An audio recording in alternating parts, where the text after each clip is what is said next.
Hey everyone, welcome back to the channel. Today, we're talking about something that's sure to stir up some conversation among tennis fans, and maybe even challenge the way we look at greatness in the sport.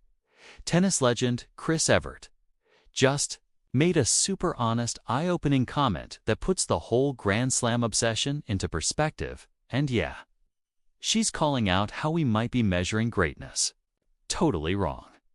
These days, when you ask, who's the greatest of all time? The answer often boils down to how many Grand Slams a player has won. Djokovic, 24 majors. Majors, that's more than Federer.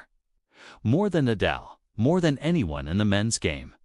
And even Margaret Court is tied with Djokovic at 24 Grand Slam titles on the women's side. She's held up as the gold standard too.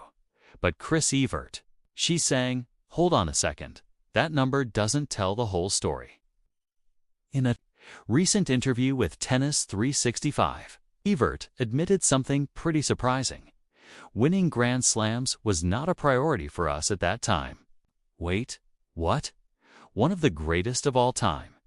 Saying Grand Slams weren't the focus. Yup, because back then, especially in the 1970s and 80s, the tennis world looked a lot different. Let's talk about the Australian Open. Nowadays, it's a massive tournament. But back then, not so much. Players like Evert and even big names like Andre Agassi in the 90s often skipped it. Evert said she missed 12 Australian Opens and 3 French Opens. Why? Because women's tennis was literally fighting for its survival. Instead of chasing majors, players like Evert and Billie Jean King were building the Virginia Slims Tour, laying the foundation for the WTA as we know it, or trying to create a tour so women could earn a living through tennis. They weren't chasing trophies, they were creating a movement. It's easy to forget that there was a time when there were no professional women's sports. The tennis tour that Evert and her peers helped build.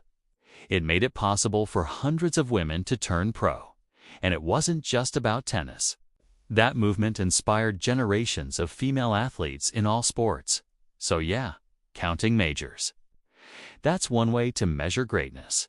But building a sport from the ground up, that's a whole different level, Chris Evert's comments. And even Agassi's reflection about skipping the Aussie Open for Christmas. Give us a little reality check. Maybe we need to stop being so obsessed with the numbers and start appreciating the full picture.